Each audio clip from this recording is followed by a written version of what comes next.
Hello, my name's Kathleen and I welcome you to another video from Road to Freedom Life Coaching. And today's video is going to be on worrying.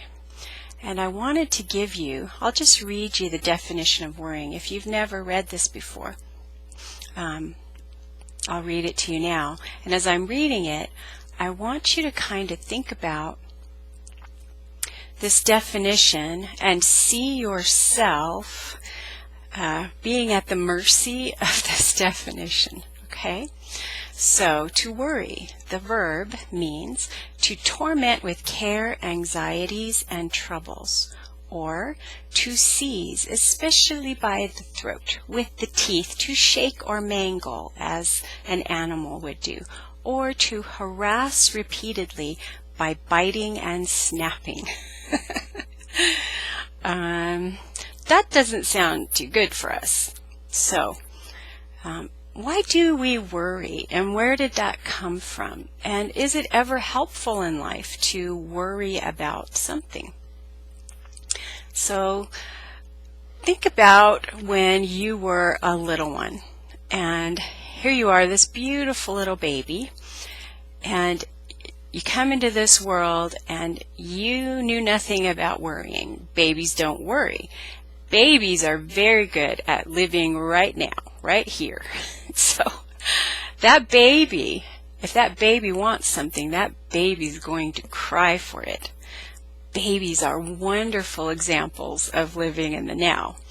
But hopefully we have learned to not have to cry and throw a fit for things, because babies and toddlers are very good at that too. I love little ones because they are like these amazing little scientists running around. They don't care what people are thinking about what they're doing. They are just going by what they want to learn. They see something and they're like, I don't know what that is, I'm going to go investigate.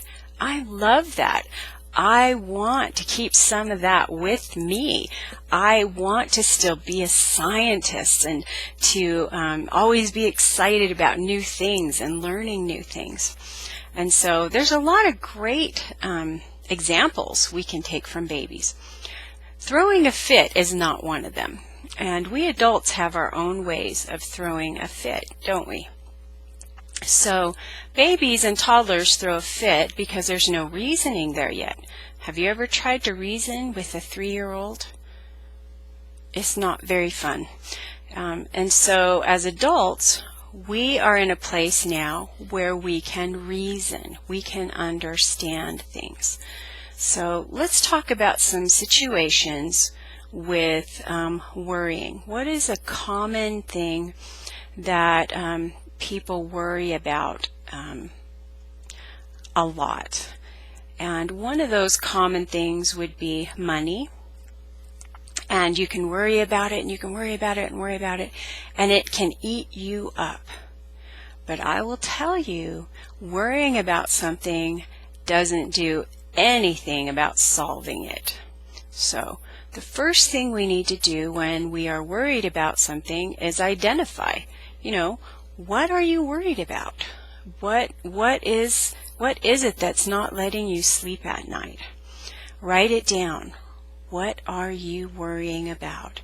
Sometimes we're stuck in the past and we keep repeating these stories over and over in our mind of something that happened.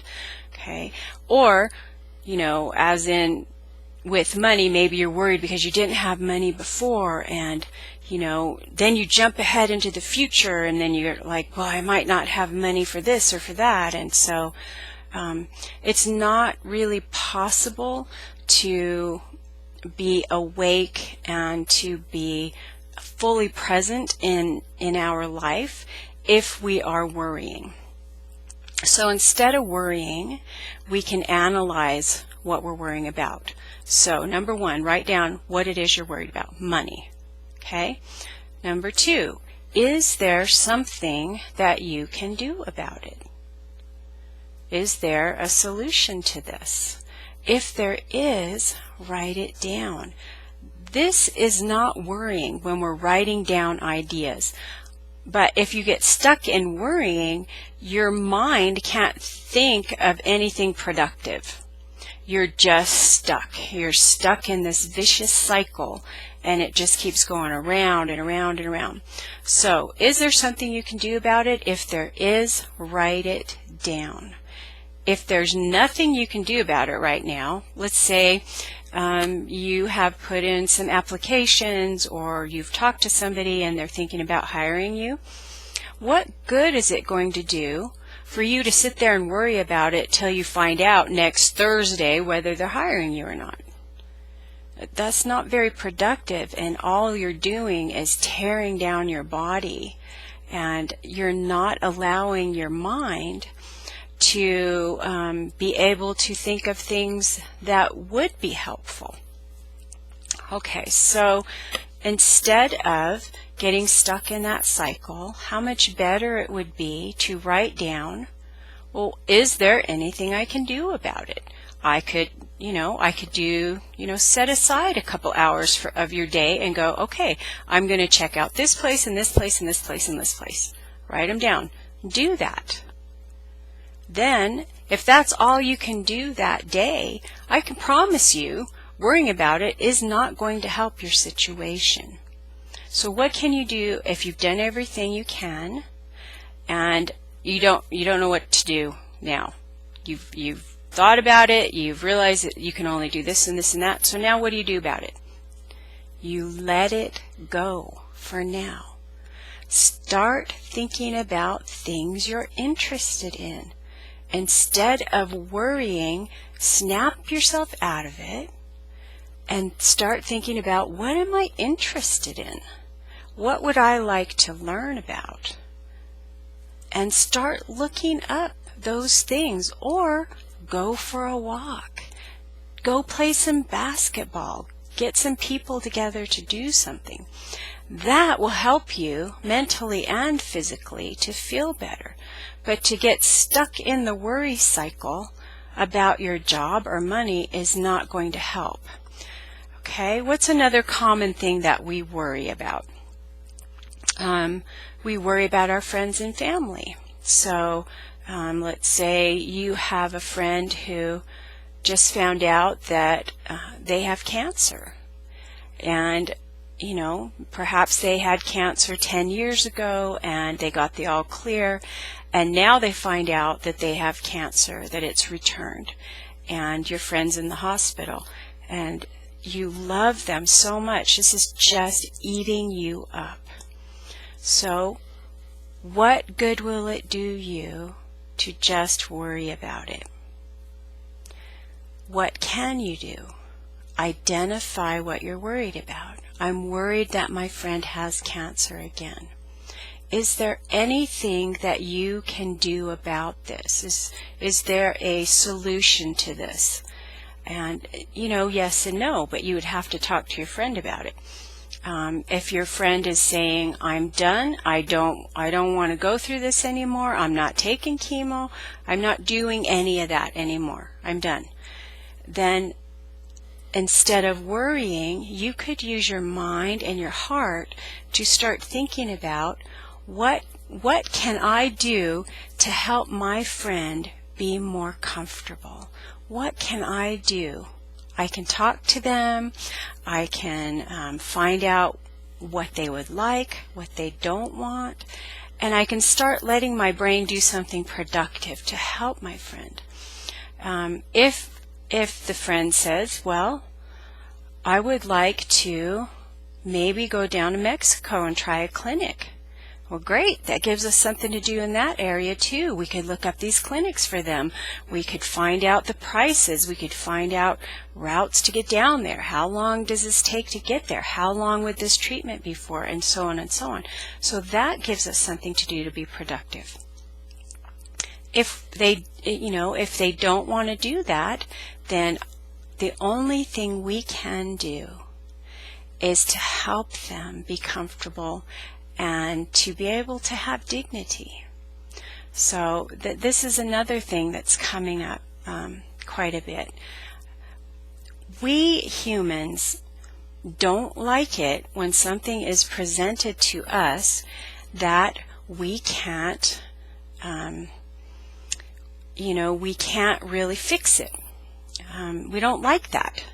We don't like it when we are in a relationship and all of a sudden it's not working well. And our partner says, I can't do this anymore. I'm done. All we do is fight, and I don't want to fight with you. There's a huge part of my heart that loves you. So you can worry about it. You can worry that, they don't want to be with you anymore. You can fight it. You can say, I'm not going to accept this fact in life. And that causes us so much pain when there's something right in front of us and we just refuse to accept the truth. Instead of accepting the truth, we go into worrying about it and worrying and worrying and worrying. And if you can imagine that animal, worry, taking you by your throat and just shaking you, that's what worry does to us. It just shakes us. And it is so tough on us mentally and physically. So instead of wanting to pretend that what is in front of us is not what it is. We want to pretend my friend does not have cancer. We want to pretend, oh, I've got plenty of money. I'm not going to look at that situation. We want to pretend that if we just keep going forward, we can force this situation with our relationship. We can just force, if we just keep going forward, if we don't agree with something, then, in the back of our mind sometimes we just say, I'm not going to accept that. I'm going to keep trying this and trying this and trying this, even if the other person does not want it. Then we set ourselves up, they're not accepting this, or maybe they're not going to accept what I'm proposing. Then we start the worry cycle all over again. Well, I'm worried they're not going to want to be with me anymore, Or I'm worried that she is going to die, Well, we are all going to die. This body is going to take its last breath sometime. It will be the now for that, for each one of us. There is no getting out of that. The most wonderful thing we can do when someone is in that position, if we want to help them, and they don't want to try anything else, is to help them have dignity, to give them all the comfort that we can give them. But it doesn't help anyone when we will not admit the truth that is right in front of us. And worrying and worrying and worrying does not change the truth one bit. So when we worry a lot in life, the other thing that this does is it stops us from thinking about progressing or going forward in our life in a positive way. We need to be paying attention to and getting to know this person in here. We need to get to know ourselves. We need to get to know what we like in life. We need to get to know who are the people that we are the most comfortable with and that we laugh a lot with. We need to pay attention.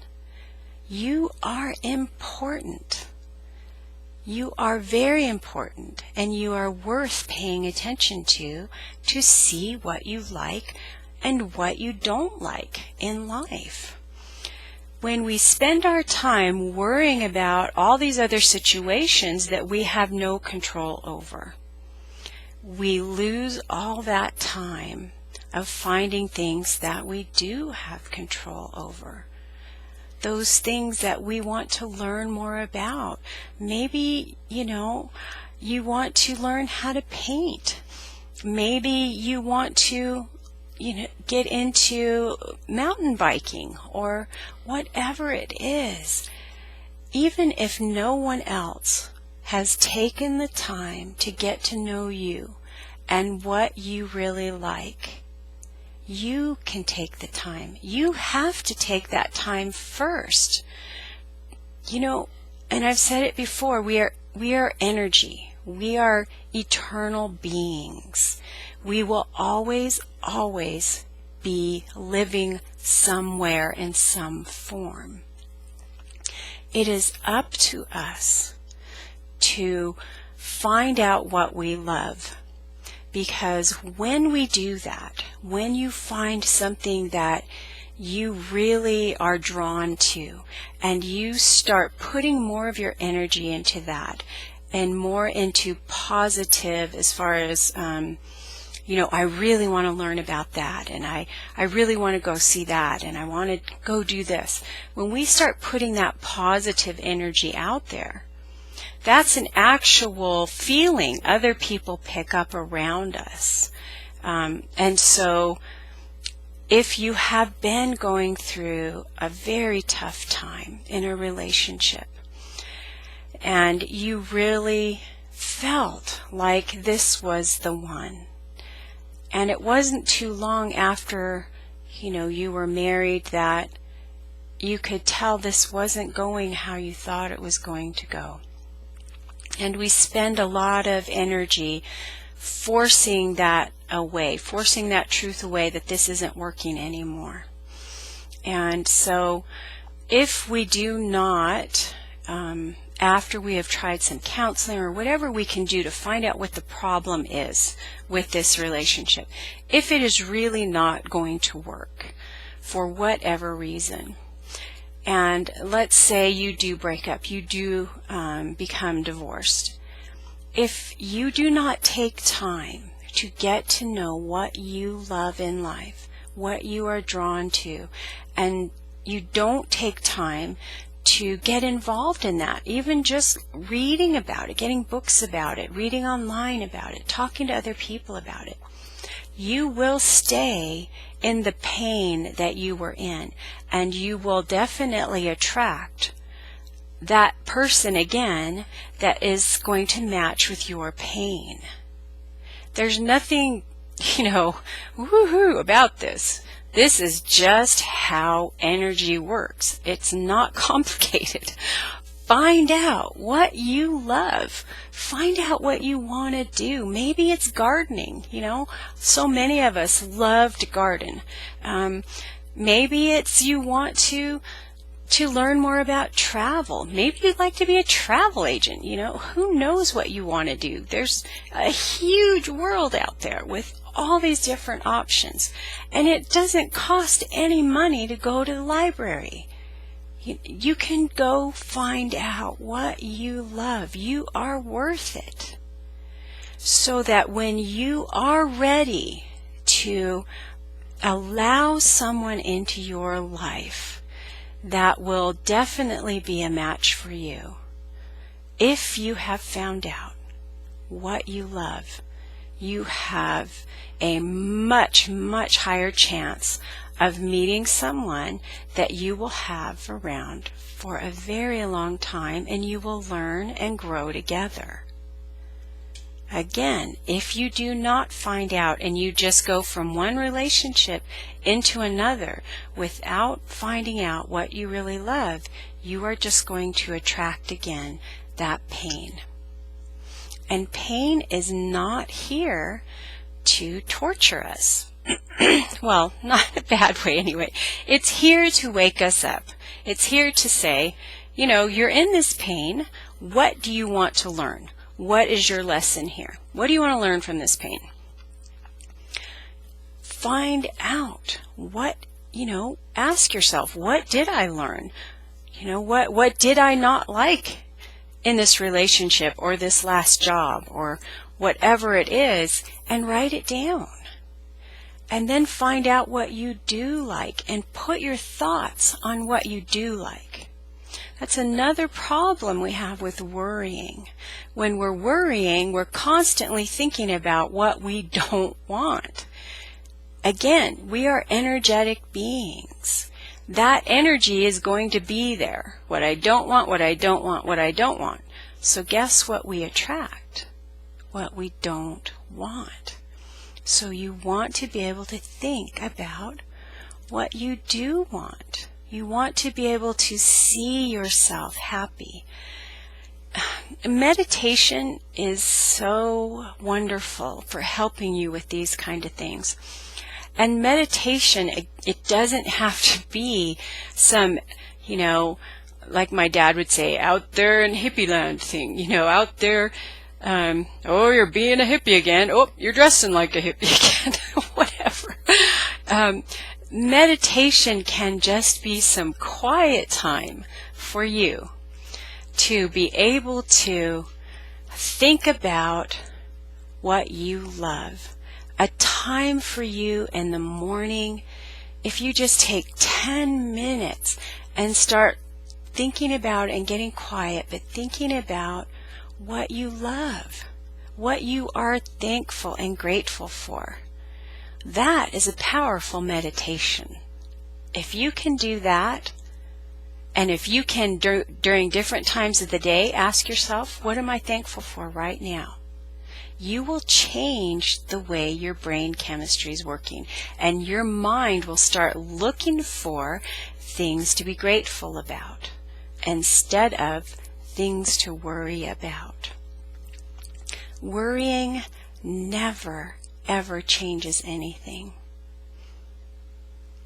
If you're worried about something, identify first, what is it that I am worrying about? If you can write that down and then say, well, what is causing this? What's causing the problem? Okay, I'm worried about my friend in the hospital. Well, what is causing that? Well, she has cancer.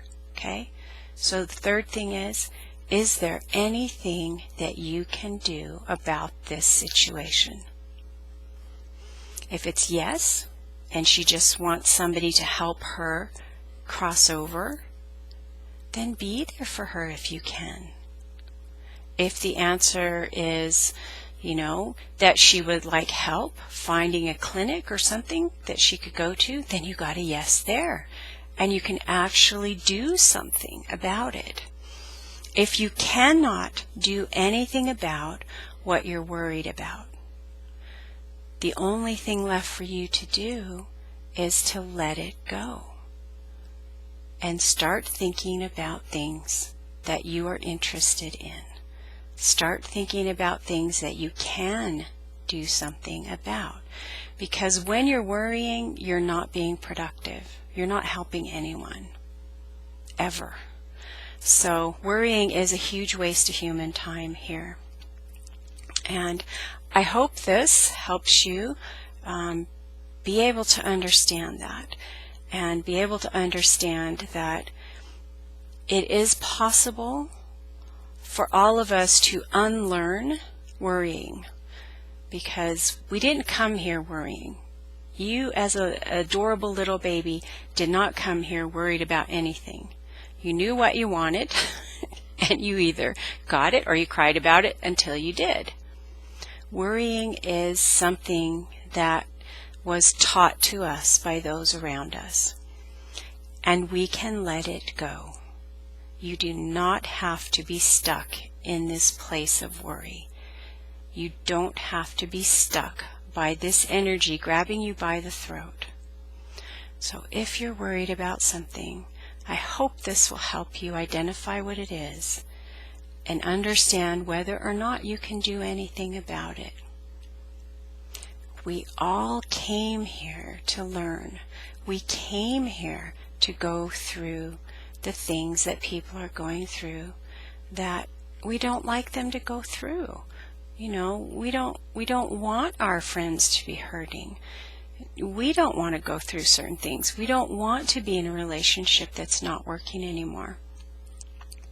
But that's not what this is all about here.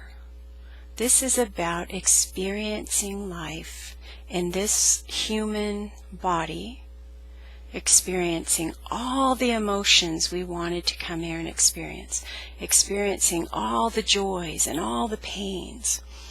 We were so excited to think about all the things we were going to be able to experience here.